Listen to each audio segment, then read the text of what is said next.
Hello. Hello. How are you? I'm good. I'm good. And how are you? I'm good. Am I coming through okay? You're coming through perfect. Excellent. Excellent sound and image and everything. I'm shocked and put to shame. Yeah, thanks. Well, I thought I'd, use my home PC setup to stream to TikTok.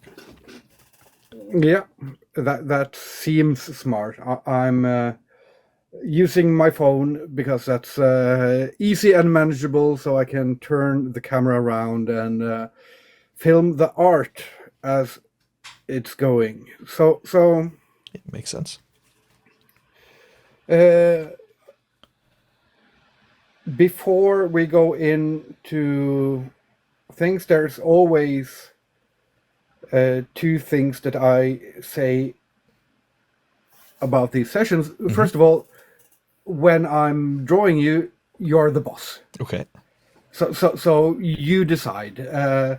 Now, if it ends up being me talking a lot, then that is not going to be necessarily the best thing for the art, but you do what you do. Yeah. Um, the second thing is that what I'm trying to draw is the beauty of the person that I see in the person I'm drawing, Okay. which means that if you look at the finished art and it doesn't look beautiful to you, then that's my bad. And if it does look beautiful, then that's your doing. Okay. So yeah. No, that makes sense. And with that, I'll turn the camera around and we can perhaps see where I'm going to draw. Excellent. So I've seen Figure out. you've done a few of these already. Yeah. How have you found the process? Like how have you enjoyed it so far?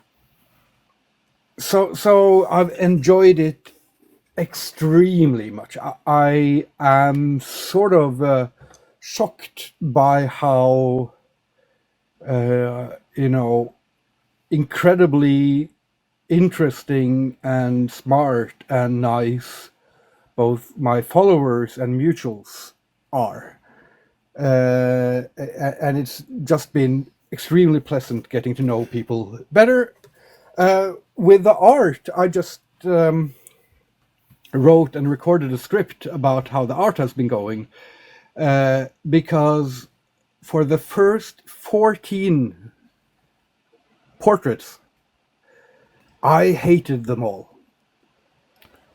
I thought they were really didn't hit what I wanted to. Right. And then the 14th one, which I forgot to record, that actually worked. That actually captured their essence.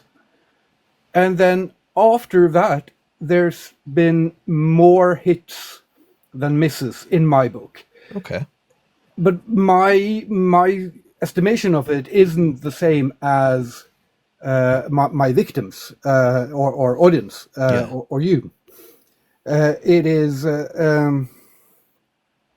and most people who have been drawn have been really happy with it, whether or not I've been happy. Right. But now that I've said that most of them have gone good after the 14th one, then that's a classic Inviting hubris fate. moment. Yeah. Yeah, definitely. I usually let my model choose a color. So is there any color you'd like? So I make an Inkblot to start, and we work from that. Let's go. I guess traditional classic black Inkblot. I think your black Inkblot's always look Black cool. Inkblot, you're trying to make it difficult for me. Damn it. If you want something more Because, colorful than yellow. no, it's too late now. You said it, and you're the boss. So Yeah, We'll make it black. I think just watching your process and seeing the results, like seeing the ink monsters, it's yeah, that's because because I design tabletop role playing games, and I use your art in a lot of my books because obviously you release it as Creative Commons, which means that I can use it for free, and I can remix and share it and sell it, which is incredibly generous. Hmm. But like seeing Yeah. your, sorry, go on.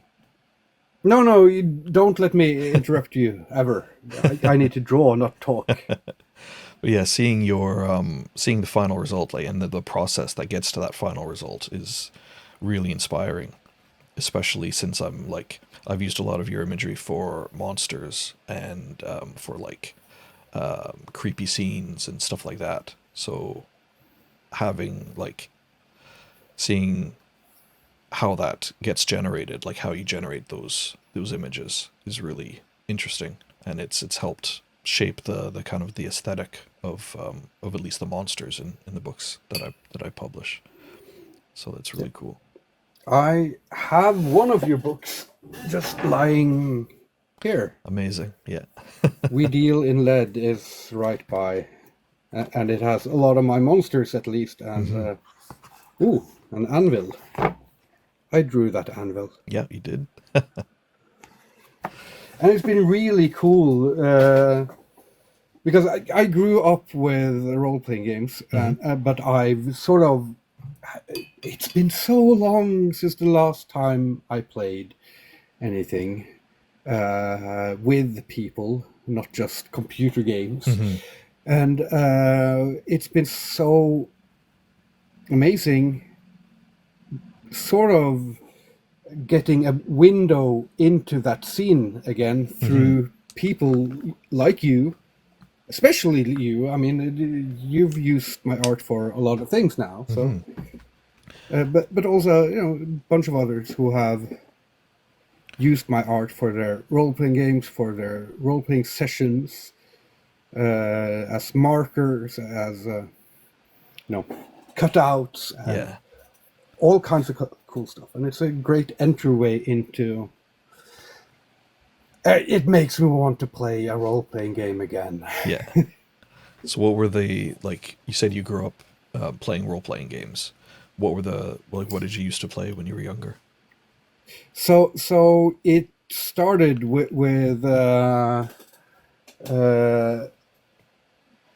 Ian Livingston and what's the other name? Steve Jackson. Steve Jackson's books, because they were translated into Norwegian, and my grandmother was a librarian, Awesome. so she actually introduced us to them, and then we got D&D, and then we got AD&D, and then Rollmaster, and then I absolutely fell in love with Call of Cthulhu and Vampire the Masquerade, and I ended up having to be the game master in Cthulhu all the time. Yeah, with when I used to play when I was a kid or when I was a teenager. I started with AD&D, so second edition, and then I played stuff like TMNT, so the Teenage Mutant Ninja Turtles role-playing game, Palladium, and Marvel superhero stuff like that. So pretty mainstream stuff. But yeah, I played with a group where there was always there was like a forever GM, but I eventually started GMing myself, so I gave him an opportunity to play, which was really cool.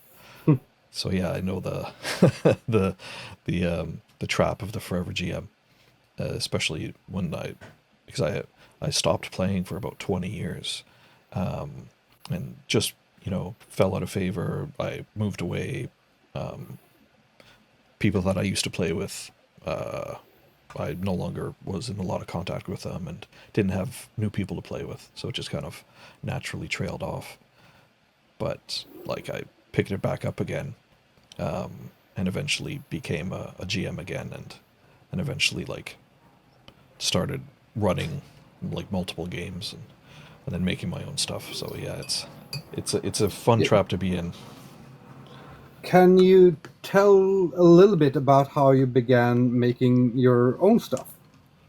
Because most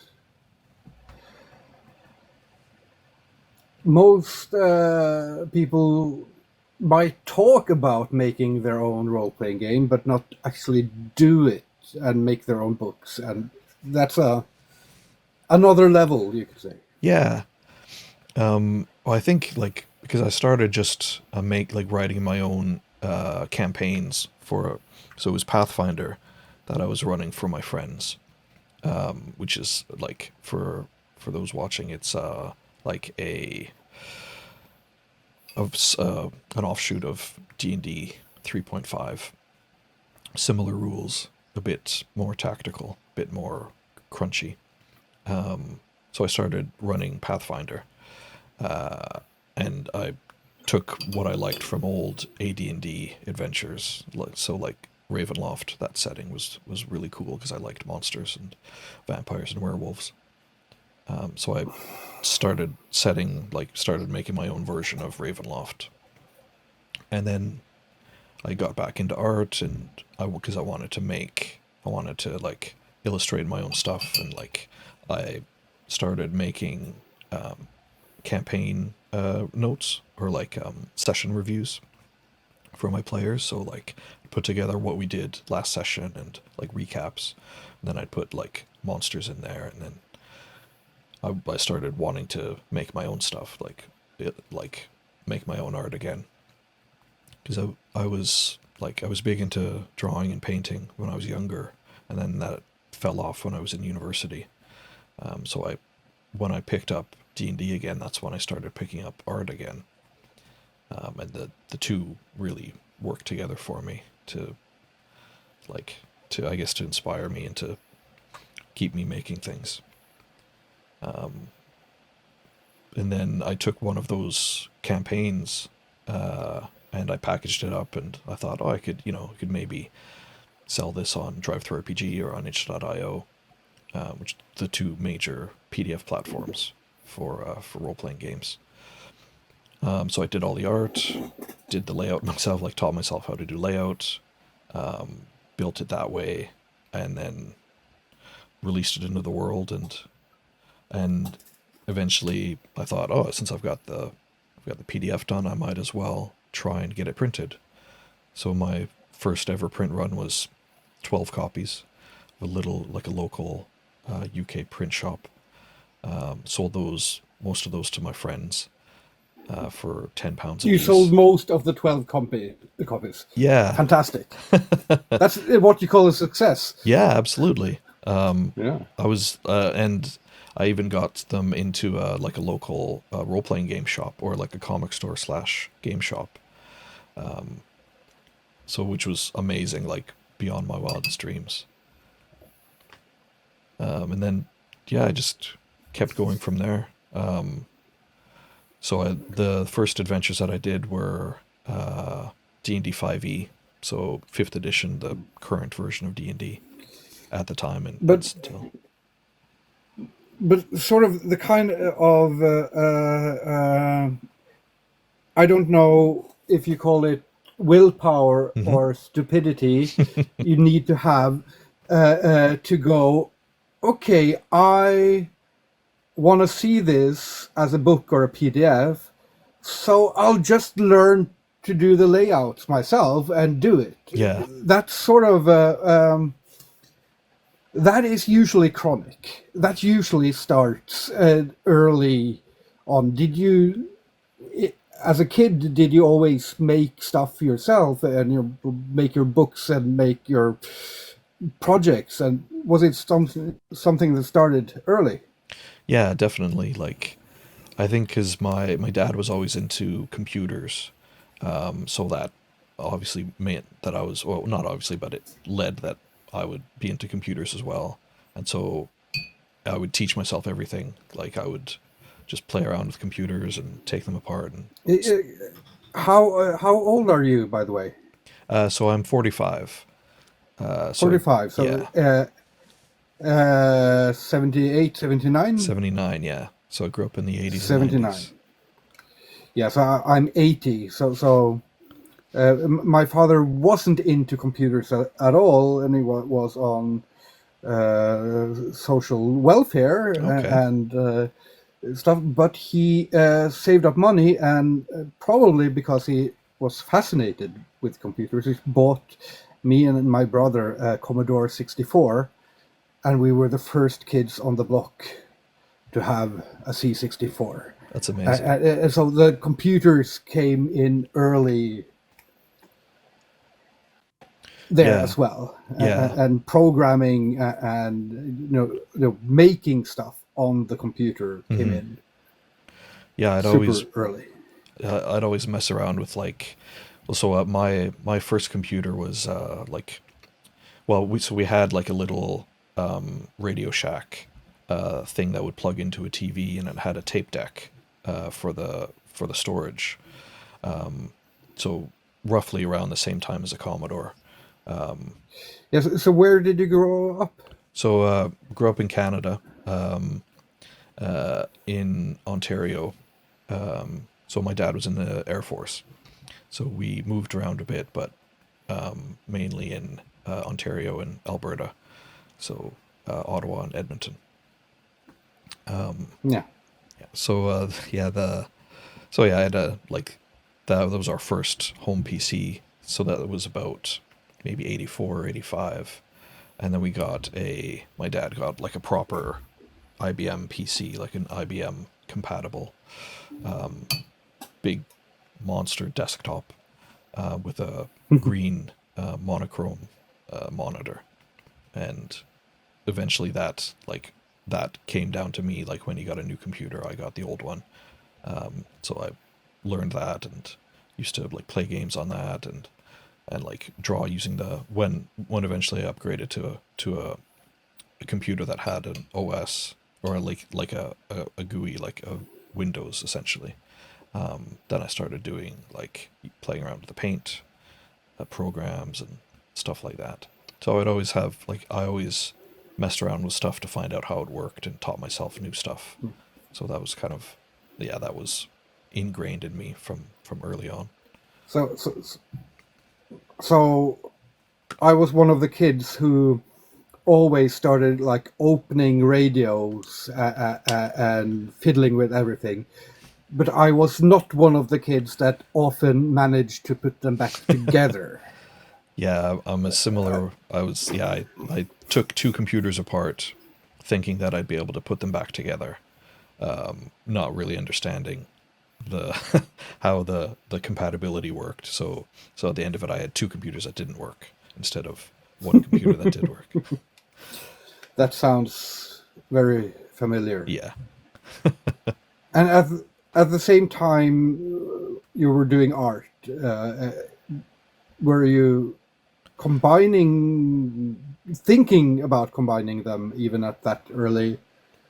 Were they a part of the same process for you? Like art and computers? Art and computers, yeah, basically. Yeah. I think because making art, well, so I always used to mess around with like the paint programs in Windows and try and make something from that, but they were pretty primitive back then. But I would always draw and paint like on, traditional paper and use pen and paper and pencils and stuff.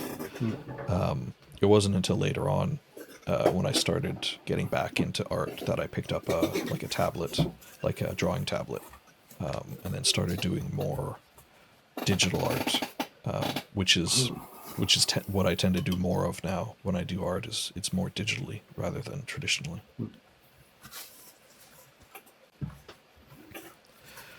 And when how did you get into role-playing games, and how, and did art also play a role there? I think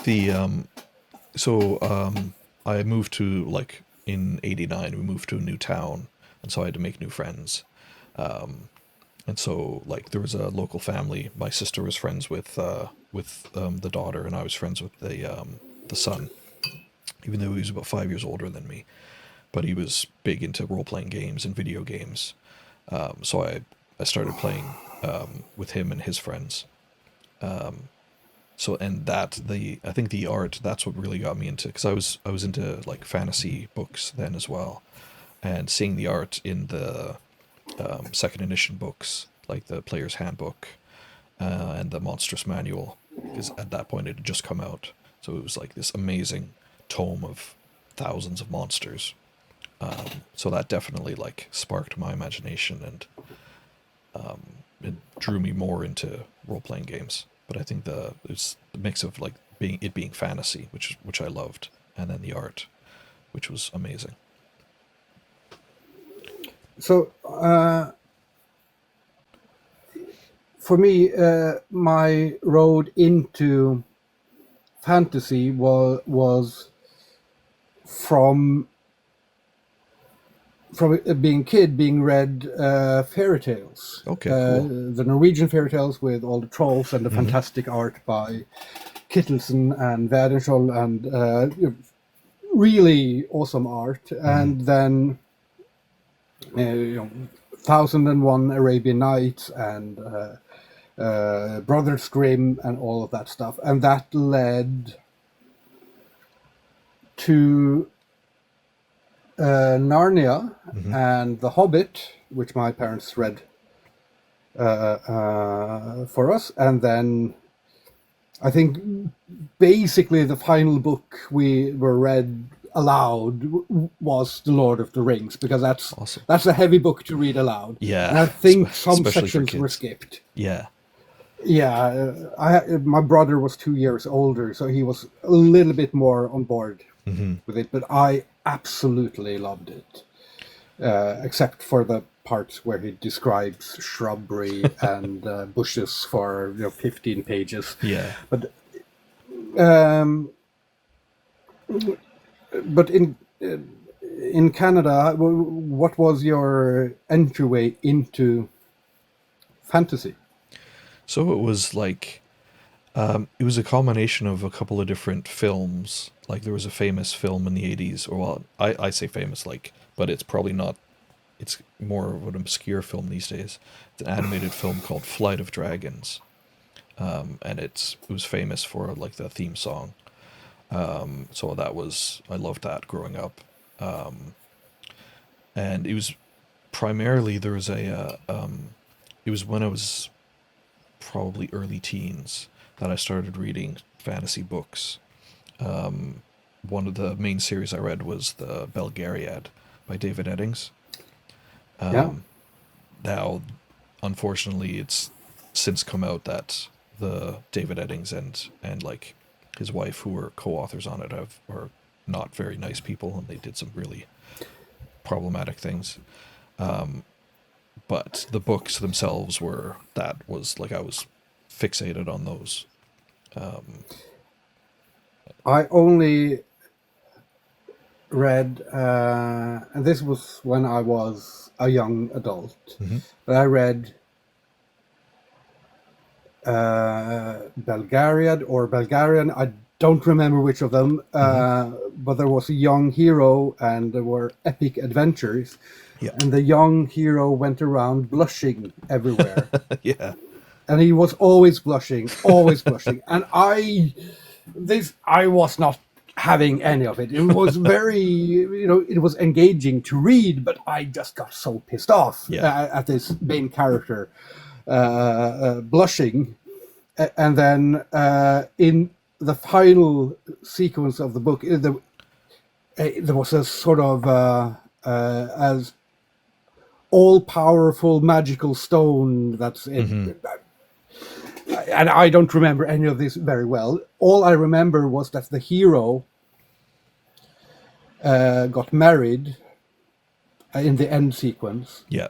And finally kissed the girl. and the blushing. all-powerful magical stone blushed.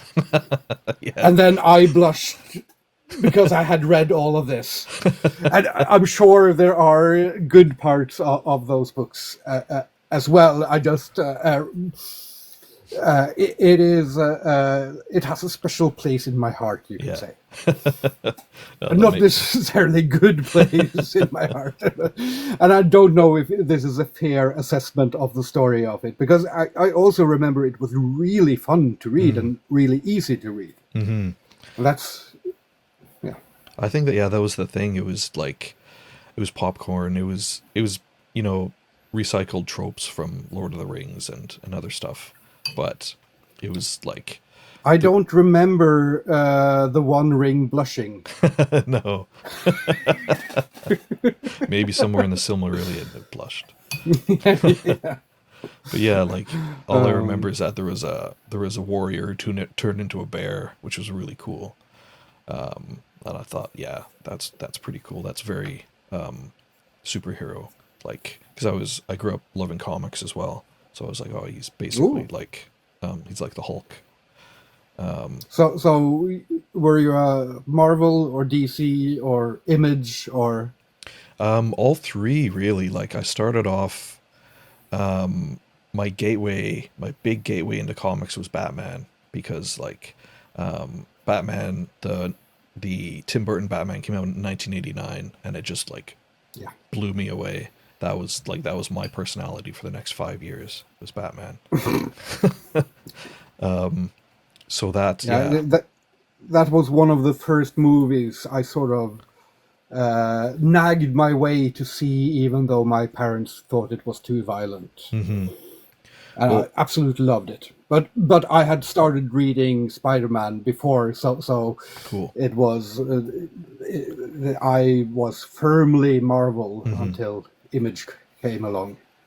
Well, so yeah, like, so I loved Batman, but even before that, I had like a massive like formative uh, formative experience with Superman, because I'd when I was younger, I was playing around with, like, so my mom had taken out a sheet of glass, like a pane of glass, from the screen door to clean it, and I was messing around with that pane of glass, and it fell and shattered on my leg.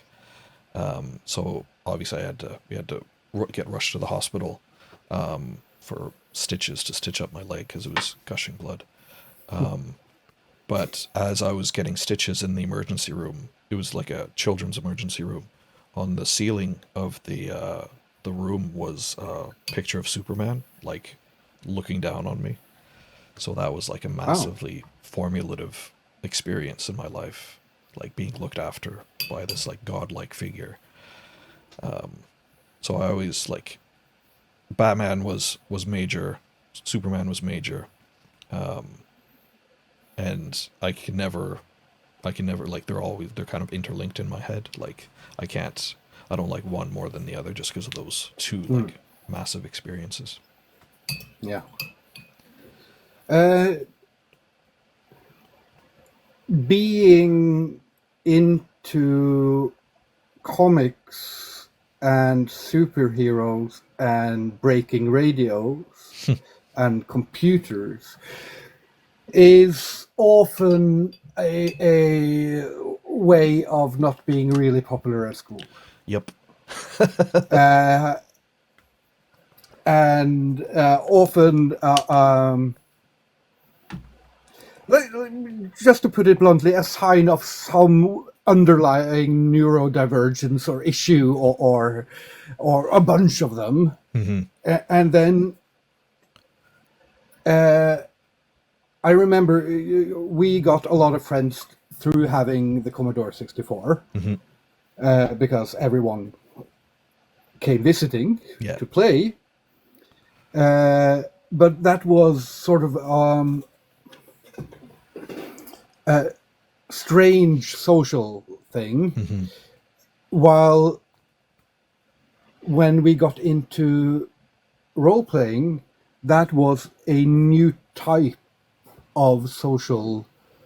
It became a closer bond, and it became a way of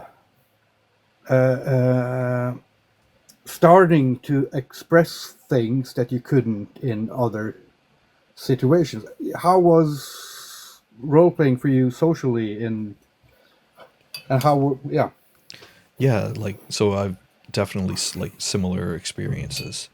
I think because like when I first started playing I was 13, something like that, 13, 14. And I was playing with older kids, like they were 18, 18 or so. So it was I was always like the young one out, like the little brother type figure. But it was like I think it definitely helped me like come out of my shell a little bit.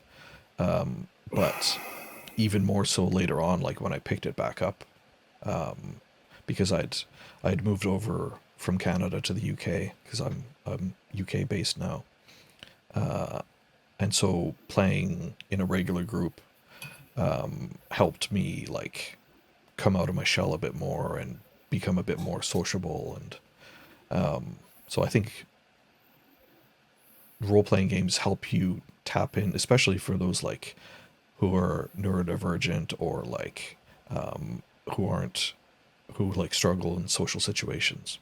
It's really good to help draw you out because you don't have to be the best role player, you don't have to be the best actor, but you just have to like come out of yourself a little bit, inhabit a new character, even if you just say something like, "Oh, my character runs up and hits the orc in the face." Yeah, The classic. yeah, exactly. So it helps like it helps draw you out, like it definitely helped draw me out, and like be like meeting new people and interacting in a different way, like stretching different muscles, different social muscles, because like a lot of I know a lot of neurodivergent people role play or like put on a different, like they mask in different situations. So you kind of doing that, but you're like doing it in a way that has no negative consequences when you're role playing. Yeah, it's sort of when you're putting on a mask in a sort of real life social situation, Mm-hmm. you have this knowledge that you're doing something that isn't socially acceptable. You are hiding, you're being sort of, in a sense, dishonest, even when you're doing it to protect yourself Mm-hmm. and to just function. Mm-hmm. You are not being yourself. But role playing and other types of play acting is a socially acceptable way of exploring these masks, Mm-hmm. but in and in a way that is, yeah, safe, I think, and not dishonest, because everyone is wearing the masks, and Yeah. in some way, if you're wearing your mask better, then that's cooler in some way. Yeah. Like it's both implicit and explicit permission to like to come out of yourself a little bit, to put on different masks and to like to explore different aspects of yourself. And like when I was role playing, like because normally I'm pretty introverted, but sometimes it's nice when you're role playing and you're playing like a tough fighter or like really like a strong berserker or something who can just wreck shit, just get in and like kill all the zombies. Sometimes it's nice to like to have an extroverted moment like that where you do something cool and everyone around the table's like, oh yeah, that's awesome. Like tapping into that extrovert, like this tiny sliver of extrovert just for 1 minute, just to kind of like just to experience that.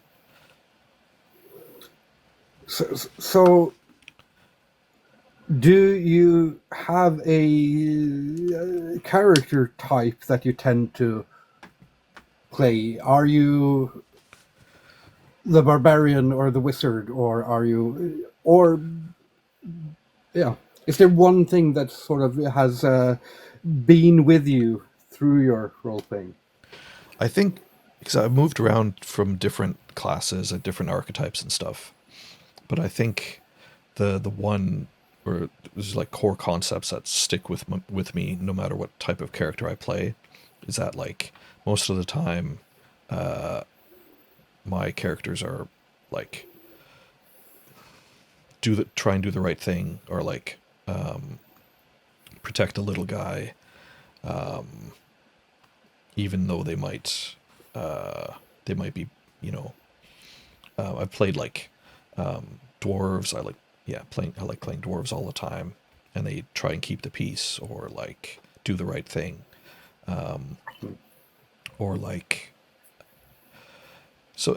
Yeah, I guess that's like a reflection of like I always try and play heroes or like good guys, but usually Yeah, I've never been able to play a evil yeah character successfully. yeah My evil characters are very poor, and that's also in computer games. hmm I want to again and again. I want to pick the dark side, but once I do, I feel awful, and then I play like a half bad, like not the dark side, but the dim side, yeah and it's awful. And I'm a terrible goody two shoes in, but I'm also outsider goody two shoes. hmm I've when I've played like a paladin or something like that, hmm it's still a paladin for some sort of weirdo religion that makes them always end up breaking a whole lot of laws for protecting someone that no one else wants to protect, and yeah. That's cool. uh, Like and it's awful. like looking out for the downtrodden or the Yeah, yeah. No, that's cool. Yeah, I can respect that. and that sort of leads me to a deeper philosophical question. hmm Is part of the appeal of role playing that it allows you to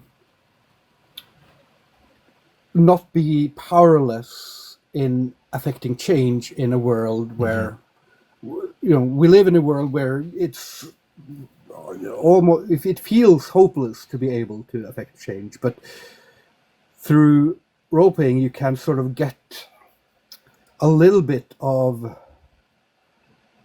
you can pretend to you can get that feeling Yeah. of, oh, I've helped someone, even though it was a person that only existed in the imagination of those who are around the table. Yeah. No, I can see that where it's like finding like because the world can seem so hopeless sometimes and like that an individual's effort can't really change much. But in like a fantasy world or in the world of like a TTRPG, one person can make a difference. They can save the world. They can like kill the dragon, save the village, stop stop the evil spreading around. I think yeah, it's some form of control over your environment, whereas the world we exist in, you have very little control over your environment. There are, the rules in the real world aren't tangible hmm and don't always make sense, hmm but the rules in an RPG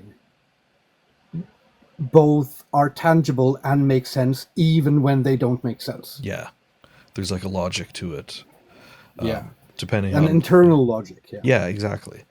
Like depending on who you have as a games master. But yeah, like that's a good thing. Like you know what the rules are. You know you can follow them or break them.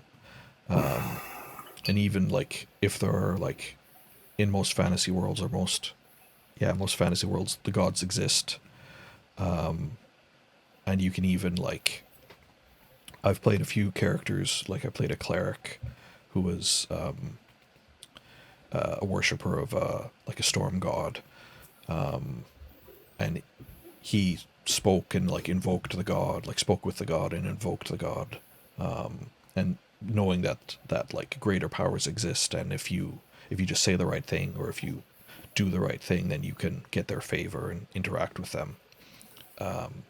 Whereas like in the real world, who knows? Like it's I think there's definitely something to it.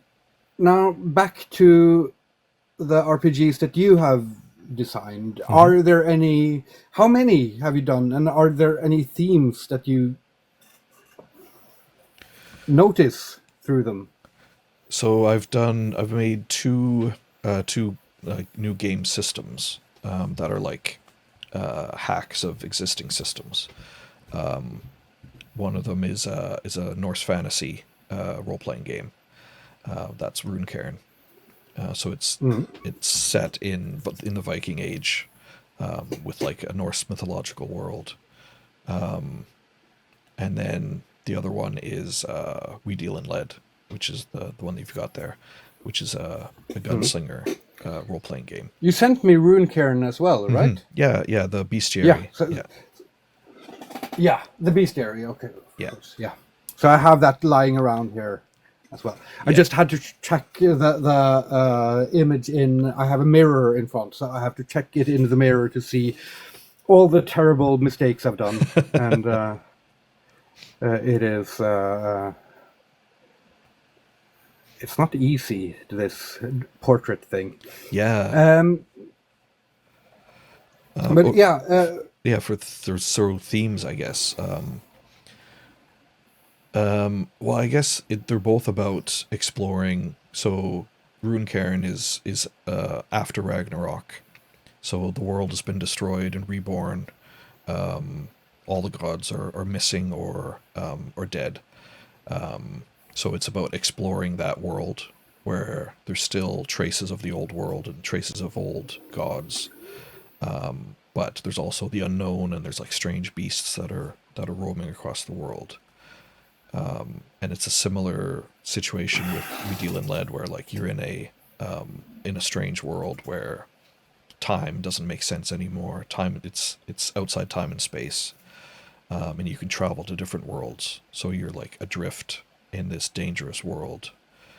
Whereas with Runecairn, it's like a new world. With We Deal in Lead, it's like a world that's near death, like it's on its way out.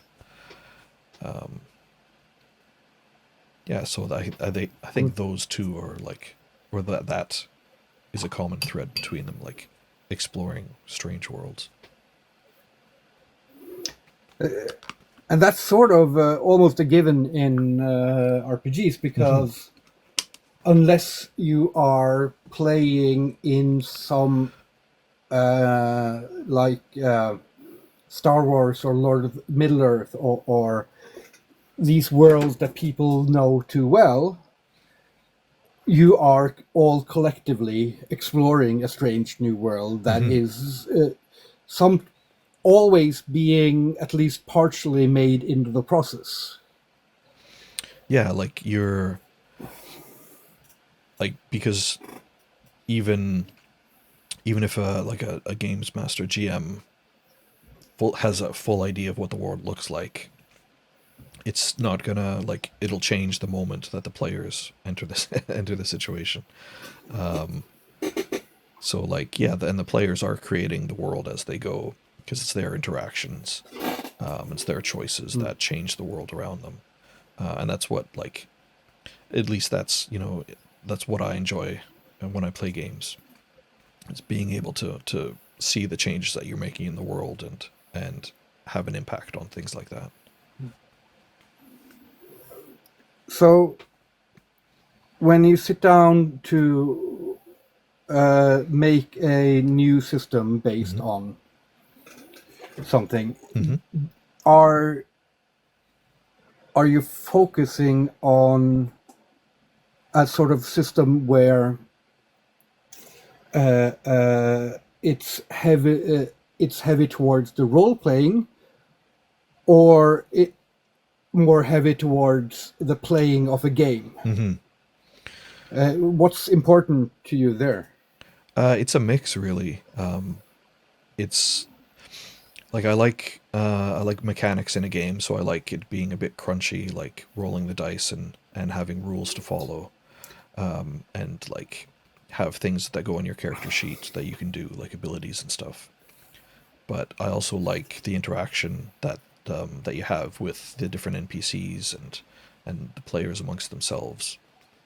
And the thing about like when you're designing a new tabletop game, it's not really you can design it with yourself in mind, but you have to, like, at a certain point you have to let it go, and it belongs to the players and the GMs, and it's what they can take to it and what they can do with it, what they can bring to it. The experience changes when it's in their hands.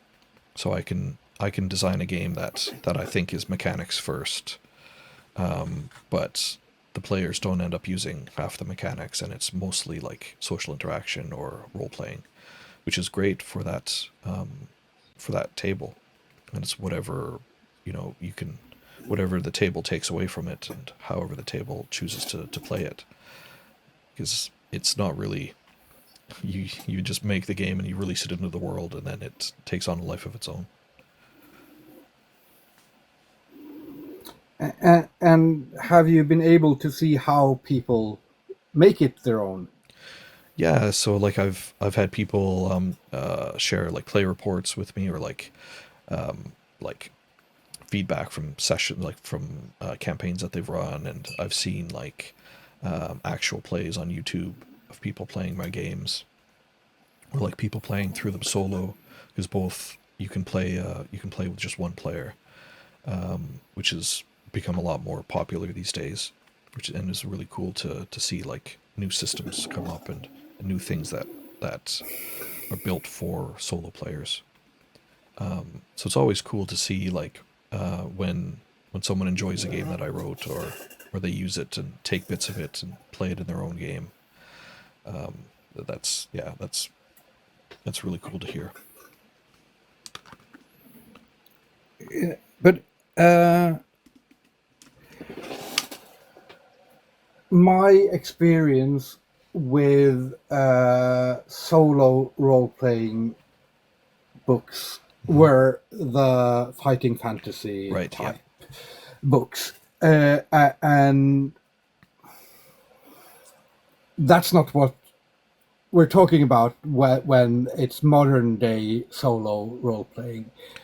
So can you describe a little bit of what that is, and how you design something that works both for a table and solo? Because that seems like a really hard challenge as a designer. Yeah, I think because solo games can take so many different forms.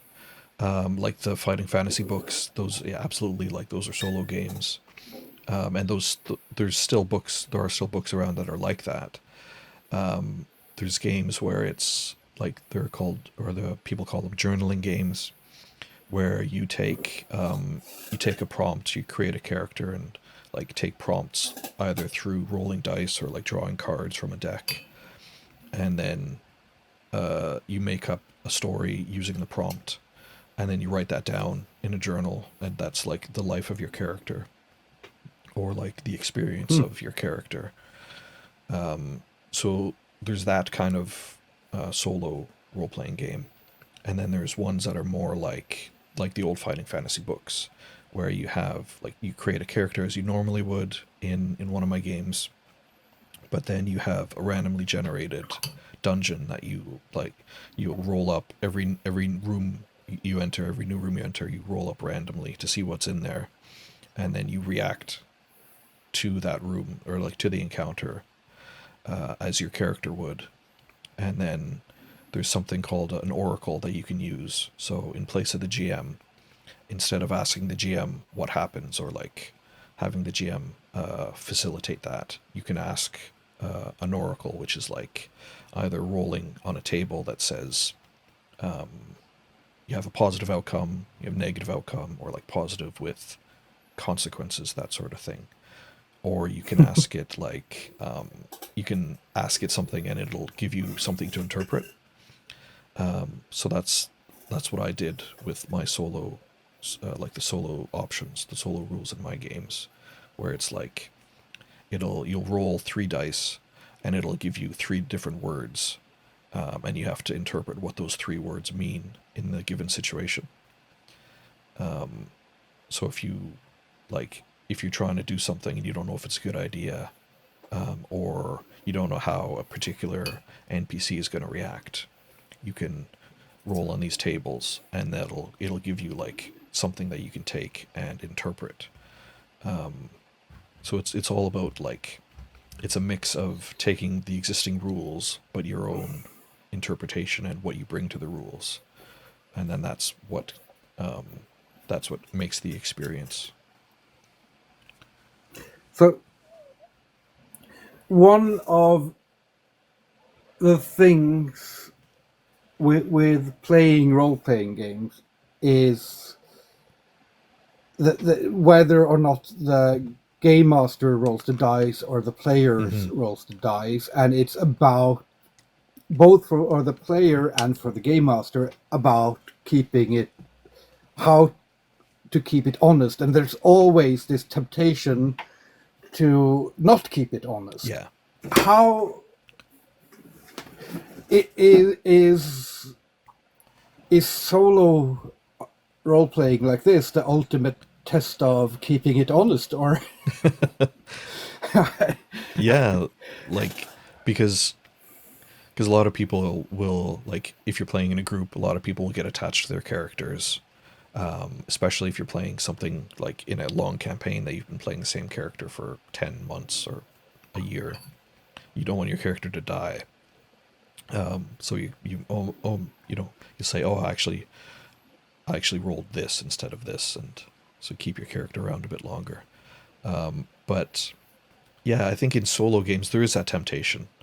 But I think if you were the type of person who would fudge rolls, you could, like, you might not enjoy playing solo games or like games in that manner. But you could totally say, oh, actually, this roll should have killed my character, but through the luck of the gods, I managed to avoid death this one time. But it costs you could give yourself plot armor. Exactly, yeah. Yeah.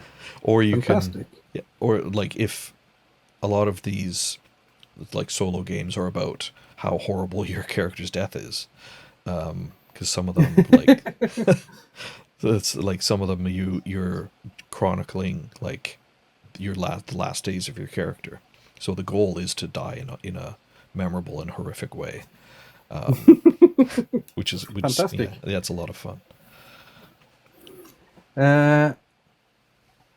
As a game master, since I always played game master most Call of Cthulhu, there the point is to create this sense of horror.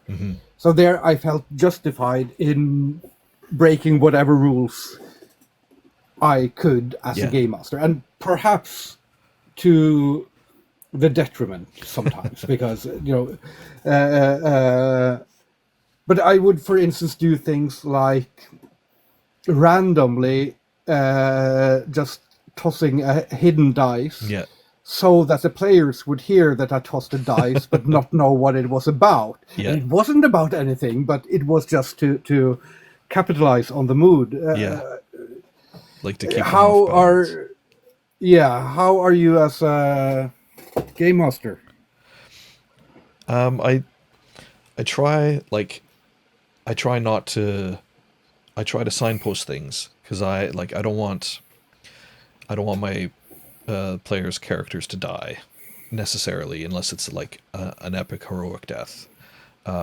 So this is when I was playing D&D 5e or Pathfinder.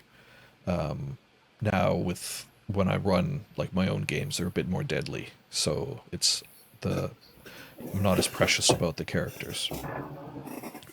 But yeah, I think I like running games that are fun to play. So if I'm playing horror games and I want like I'll have my monsters that have like horrible voices or like And you do the voices. yeah, I try to. Most of my voices Fantastic. all end up sounding the same. Like I have a generic old woman voice, and like yeah, Fantastic. so yeah. But no, that's part of the fun of it is because I'm not normally like I'm normally like a soft spoken person. So having a chance to like be loud on purpose is fun sometimes, especially when you're playing like a horrible creature or like something like just an obnoxious NPC. It's fun to play and like come up with weird accents. Yeah. Um,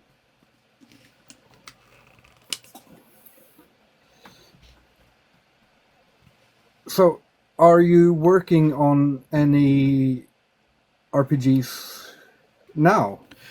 Yeah, so Do you have a main project? Hmm? yeah, the what I'm looking at, what I'm developing now is it's going to be different from my other games because Rune Cairn and We Deal in Lead are both like combat focused exploration, like set in different worlds. So the game I'm working on now is set in the real world, or at least a fictionalized version of the real world in the 1990s. So like mid 90s. It's a serial killer investigation role playing game. Ooh. Yeah, so using inspiration from like Seven and Twin Peaks and the TV show Millennium. So you play as Yeah. investigators. I grew up with all of those, so Nice. yeah. Yeah, so did I. So yeah, that's why I'm excited to do it because I lived through the 90s and I'm going to bring in a lot of like technology, like old mobile phones, VHS, like VCRs, stuff like that, tape recorders. So yeah, it's going to be pretty different, but also a lot of fun, and it's going to be like a cult investigation too. So there's like supernatural things happening. Excellent. Uh, I'm starting to feel like this is closing in on being finished. Okay, awesome. Do you or anyone have any comments? Things that work, things that don't work, things that like no, my nose isn't that big. Do you have any? No, I think I can definitely Do see you see myself in it. yourself in it? Yeah, 100%. I see my father in it too because my father looks just like me except he's got white hair or like a white beard and like gray hair. So I see I don't both know myself. if you've noticed your beard the Yeah, last few years. I know. Yeah, well, it's whiter than mine, Yeah. so I It's a know. very it's a very impressive beard. Oh, thank you. Some would say, "Oh, by Odin's beard." Yeah, I didn't have to look very far for inspiration for the name of my imprint. No, I think you've really captured me. I love how like the brush strokes you get, like the the details in the brush strokes. Like it looks really good. Like all it takes is a couple of brush strokes and you can see like the outline of like my forehead, and yeah, really cool. So someone in my chat gave the most awful backhanded compliment, saying, "Square glasses look good on him too," pointing out that I messed up your glasses. Nah, it's fine. I switch between No, that's square fine. and round glasses. Yeah. So yeah. It felt right to do them with white, Yeah. because you have a lot of shade in your eyes right now, and it for the people at home. I have a reference photo that Colin sent as well, and that looks like this. So Yeah. I'm. This has been very much from the live, and I'm not sure how useful the reference photo was this time, but usually it's useful. And I'll do a little ink spatter here and there because that usually helps pull things together a little bit more. Cool. And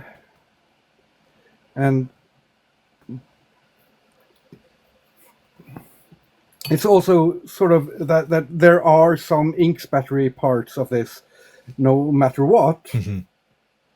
And a lot of stains here and there, like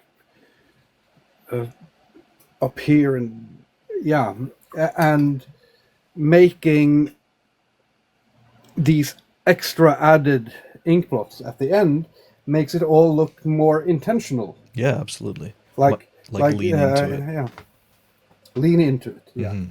Yeah, awesome. Yeah. I think we can say, I think I'm pretty satisfied with this. I think you've done an If amazing you are job. satisfied. Yeah, I am, absolutely. Fantastic. Oh, yeah. This was my second portrait like this for the day. So, Wow. It is, it's very fun. Yeah. But it's kind of exhausting. Yeah. I turn the camera around a bit and see you again. So it was a pleasure to get to know you a little bit. Yeah, absolutely. It was really good. And to see your fancy. That's a proper camera you're using, right? Yeah, it is. It's like DSLR, so Sony A6000. Yeah. So I've got it set up for YouTube. Yeah. Fantastic. And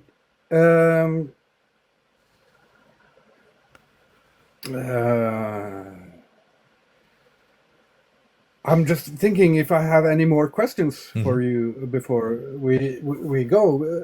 Yeah, of course. Will you be using my art for the serial killer RPG, or? But I don't draw enough serial killers.